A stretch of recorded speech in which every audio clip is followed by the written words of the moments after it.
여러분, 우리도 집 살 수 있습니다. 안녕하세요. 부동산 사기당했던 경우입니다. 네, 미국 파월 연준의장이 금리 0.5%포인트 인상 검토도 한다고 하네요. 0.75까지는 안 갈 것 같은데, 일단 0.5포인트 빅스텝은 어느 정도 예상이 돼 있던 것 같아요. 더 빨리 움직이는 게 적절하다라는 내용인데, 한번 밑에를 보겠습니다. 자, 제롬 파월 패드 의장이 FOMC에서 기준금리를 한 번에 0.5%포인트 인상할 수 있다고 시사했고, 이후에도 이러한 빅스텝이 이어질 수 있다는 파월 의장의 매파 발언에 뉴욕 증시가 일찍 하락 마감했다고 하네요. 그래서 이 파월 의장은 조금 더 빨리 움직이는 것이 내 관점에서 적절하다며 5월에 0.5%포인트 인상안이 상정될 수 있다고 밝혔습니다.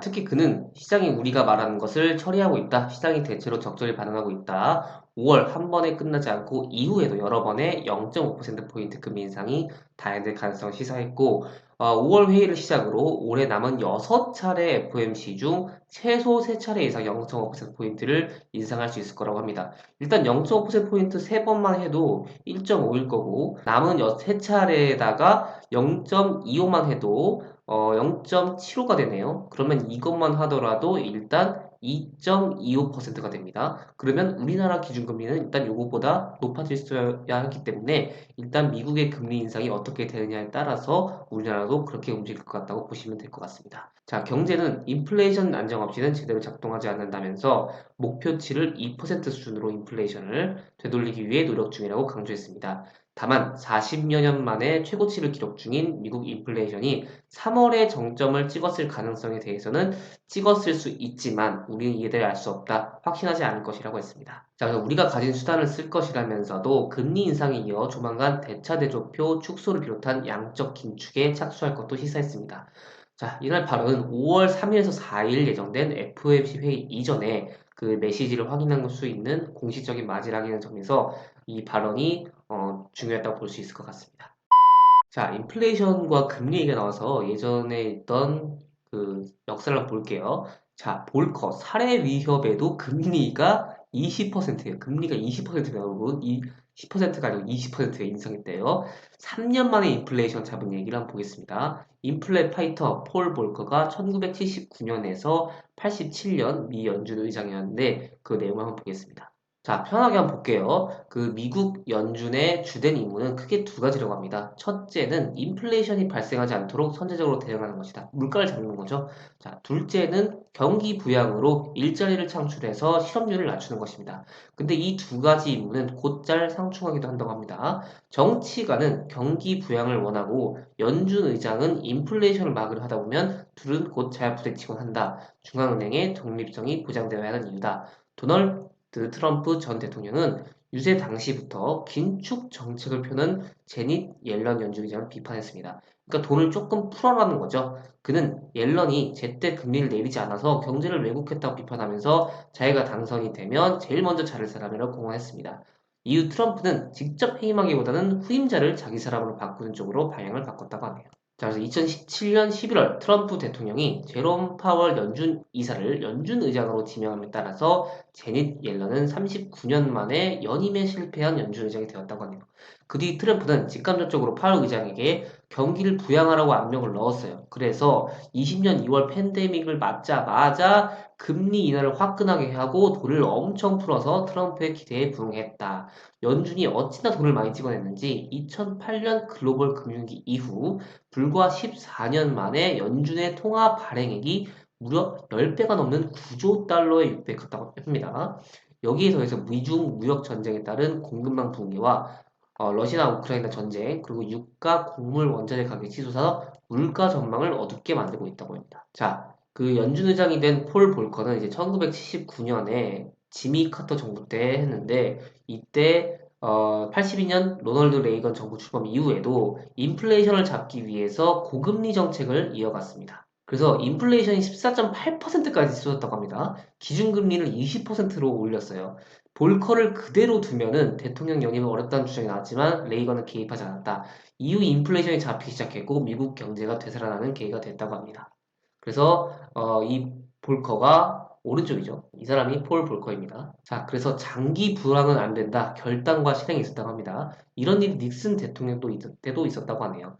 그래서 닉슨 대통령은 연준의 독립성을 외치는 윌리엄 마틴 연준 의장이 마음에 들지 않았다고 합니다. 그래서 미국 중앙은행의 임무는 파티가 한창 달아올 때 그릇을 치운 일이라는 유명한 말을 남긴 인물이다. 닉슨은 연준 의장 자리에 자기 사람을 앉히고 싶어서 그의 경제 부장관 아서 번스를 1969년 연준 의장에 임명했다고 하네요. 그리고 과도한 유동성이 문제되는 상황임에도 닉슨은 재선을 위해서 번스 의장에게 경기 부양을 위한 통화 팽창 정책을 요구했다고 합니다. 돈을 더 풀으라는 얘기죠. 연준의 통화 정책을 노골적으로 개입한 닉슨은 이듬해 재선에 성공했다고 합니다. 자, 1971년 8월 닉슨 쇼크로 금과 고리가 끊어진 달러는 마음만 먹으면 양껏 발행할 수 있었습니다. 그러니까 마음 먹으면 달러 계속 찍어낼 수 있었다는 얘기죠. 번스 연준 의장은 물가가 오르는 상황에서 긴축 정책을 쓰지 않고 통화 팽창 정책을 지속하려니 인플레이션 수치를 가능한 한 낮게 보일 필요가 있었다. 이를 위해 연준 의원들의 반대에도 불구하고 소비자 물가 지수에서 변동성이 큰 식음료, 음식과 유가를 제외해서 탄생한 게 근원 인플레이션 지수라고 합니다. 그래서 경기가 어렵고 물가가 오르는 상황에서 이제 그 돈을 이제 긴축 줄이지 않고 더 풀려는 정책을 쓰려니 그 인플레이션 수치를 낮게 보여주려고 거기서 가장 큰 변동성이 큰 변수인 음식료와 유가를 빼서 했다는 게 근원 인플레이션 지수라는 거죠. 이후 근원 인플레이션이 허용하는 한도 내에서 달러는 무제한 발행되었다고 합니다. 게다가 4차례 정도 중동 전쟁으로 1973년 1차 석유 파동이 들이닥쳤고 번스 연준 의장 재임 기간인 1970년에서 78년 동안 9년 동안 평균 물가 상승률이 9%였습니다. 9%. 장난 아닌 거죠.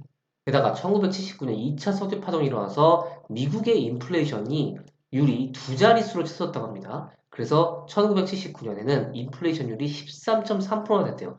지금 막 미국 소비자 지수도 CPI 뭐 7%막 올랐다고 지금 난리 나고 있는데 이때 두 자릿수였다고 합니다. 이때 해결사로 등장한 것이 폴 볼커였다고 하네요. 1979년 8월에 취임한 폴 볼커는 긴축, 이제 막 빨아들이는 거죠. 인플레이션과 전쟁을 한다고 선언했어요.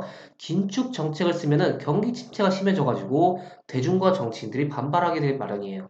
근데 앞뒤 안 가리고 인플레이션 싸우기 시작했다고 했네요. 1979년 10월 6일 기준금리를 11.5에서 15.5로 4%포인트 올린 조치를 단행했어요. 당시 언론은 토요일 밤의 학살이라고 불렀다고 합니다. 그러자 모기지 금리는 18%, 예, 대출 금리죠. 은행 금리가 20% 가까이 뛰어올랐다고 합니다. 주식과 집값이 폭락하면서 기업들의 파산이 잇따랐고 실업자가 폭증했다고 합니다. 뭐 이런 거는 뭐 역사니까요. 크게 중요하진 않은 것 같습니다. 그래서 이렇게 연준과 재무부, 민간은행을 섭렵하던 볼커는 자 1971년에 재무부 국제통화 담당 차관으로 발탁이 돼서 닉슨이 그해 8월 15일 달러와 금 태환 중지를 발표할 때 중요한 역할을 했다고 하네요. 이로써 달러는 금과 고리가 끊어지고 전적으로 미국의 신용에 의존하는 신용화폐가 되었다고 합니다. 그래서 그 뒤 볼커는 75년부터 4년 동안 뉴욕 연방준비은행 총재를 거쳐서 1979년 카터 대통령에게 연준 의장으로 임명받았어요. 그때 미국 인플레이션이 13%였습니다. 국가에서 인플레이션 파이터로 부름받은 그는 이를 피할 수 없는 운명으로 받아들여서 모든 사람과 싸워야 하는 운명을 직감했대요. 그래서 카터도 처음에는 인플레이션 억제 캠페인을 벌였으나 시중 금리가 20%까지 올라간 그 고금리가 경기를 악화시켜 유권자 지지를 잃어버렸기 때문이다.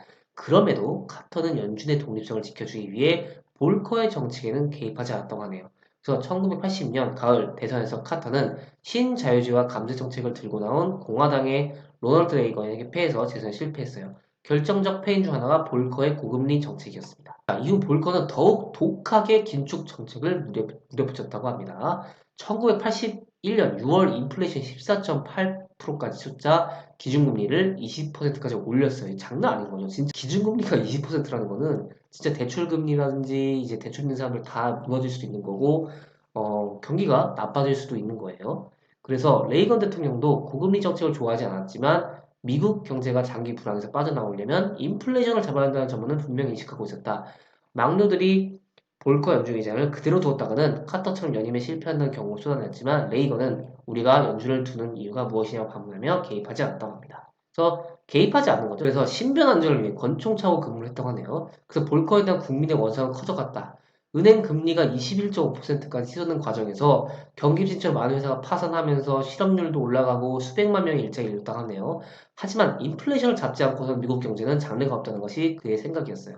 그래서 빚더미에 앉게 된 농민들이 이자 갚을 수가 없으니까요. 트랙터를 몰고 워싱턴으로 상경했다. 이들은 도시 한복판을 행진하고 건물을 봉쇄하며 볼거 나가라. 키가 2m가 넘는 볼거는 권총을 차고 다닐 정도로 살해 위협에 시달렸다고 합니다. 그래서 고금리로 인한 고통은 81년까지 3년이나 지속되었다고 하네요. 81년 중반 들어서 효과가 나타나기 시작했다고 합니다. 예금이자가 워낙 높으니까 돈이 은행으로 몰려들었다고 하네요. 은행 우대금리 21.5%와 그 무렵 인플레이션이 14.5% 차이만 해도 컸다고 하네요.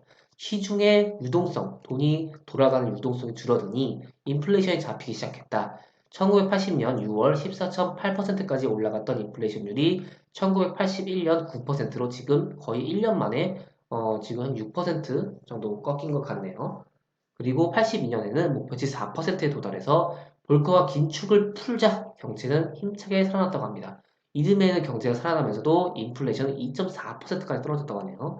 이로써 볼커는 밀턴 프리드먼이 주장한 인플레이션은 언제 어디서나 화폐적 현상이라는 명제를 대중 심리에 심는데 성공했다고 합니다. 그 지금 오바마가 이렇게 있고 여기는 볼커가 이렇게 있네요. 그래서 버락 오바마 대통령이 재임하던 2009년에서 11년 백악관 경제회복자문위원회 위원장을 맡았다고 하네요. 그래서 대응 타이밍을 놓친 연준이 아니냐. 작년엔 일시적 인플레라고 하고 올해는 총력 다해 진화하겠다고 하고 바이든 지지율도 추락했다고 하네요. 그래서 지금 미국 노동부는 3월 소비자 물가가 전년 대비 8.5% 올랐다고 하네요. 지금 얘기입니다. 81년 12월 이후 40년 3개월 만에 가장 큰 상승폭이라고 하네요. 자칫 잘못하면 옛날처럼 두 자릿수 인플레이션율을 말할지도 모른다는 불안감이 전 세계를 짓누르면서 글로벌 긴축 공포에 휩싸였다고 합니다. 사실 연준은 1년 전만 해도 인플레이션이 발생하지 않을 것으로 봤습니다.